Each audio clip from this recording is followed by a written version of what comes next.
দর্শক, ভার্চুয়াল জানাবিডি.com থেকে আপনাদের স্বাগত জানাচ্ছি। আমি রাজু আহমেদ বনি। আমাদের মেহেরপুর জেলা কমিউনিটি ক্লাব ঢাকার উদ্যোগে আজকে যে ঈদ পুনর্মিলন এবং ফল উৎসবের মেলা হলো, এই মেলায় আমরা মেহেরপুর জেলা বিএনপির সাধারণ সম্পাদক অ্যাডভোকেট জাকির হোসেন সাহেবকে পেয়েছি।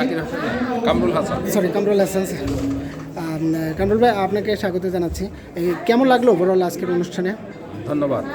আসলে আজকে হঠাৎ করে আমার মেহেরপুর থেকে ঢাকায় আসার পর এর আগে আমি দাওয়াত পেয়েছি এই কমিউনিটি ক্লাবের এই যে আজকের যে এই অনুষ্ঠানের দাওয়াত পেয়ে আমি নিজেকে গর্ববোধ করছি।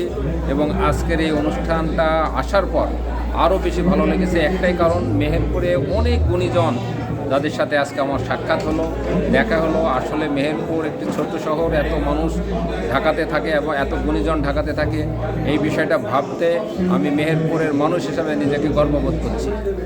আসলে আজকের এই অনুষ্ঠানটা আমার খুব ভালো লেগেছে। এর পরবর্তীতে যদি আরও কোনো অনুষ্ঠান হয় আমি আসার চেষ্টা করব, এবং এই অনুষ্ঠানে যে আরও যারা আছে বা আসেনি তাদেরকেও আসতে।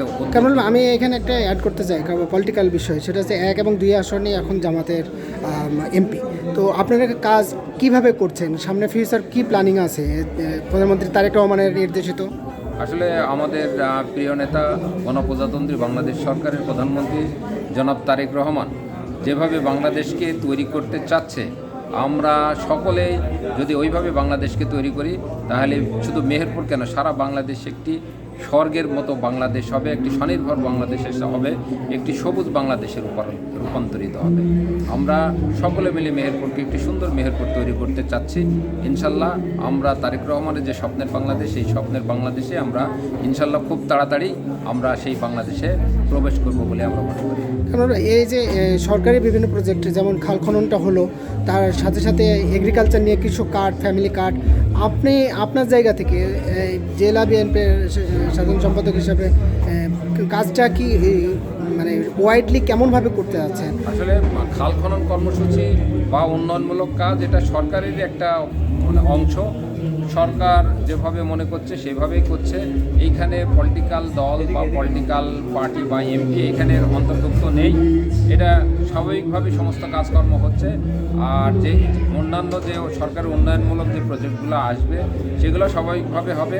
আর ফ্যামিলি কার্ড বা কৃষক কার্ড এখনও মেহেরপুর, স্পেশালি কৃষি কার্ড নিয়ে বা কৃষি কার্ড বা কৃষি প্রজেক্ট, যেটা সরকারি অফিসাররা যেভাবে সরকার যেভাবে নির্দেশ দিচ্ছে তাকে, ঠিক সেইভাবেই অফিসাররা মেহেরপুরে সেই কর্মসূচিগুলো পালন করছে বলে আমি মনে করি।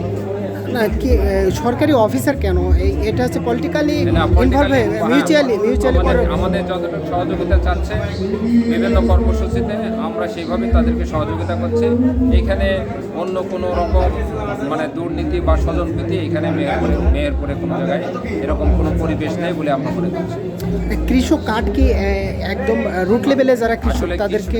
আসলে কৃষক কার্ড এখনও, যে ফার্মার কার্ড, যেটা গভর্নমেন্ট যে ফার্মার কার্ডটাকে বলছে, সেই রকম ফার্মার কার্ড এখনও আমাদের কর্মসূচি এখনও মেহেরপুরে যায়নি। ফ্যামিলি কার্ডও যায়নি।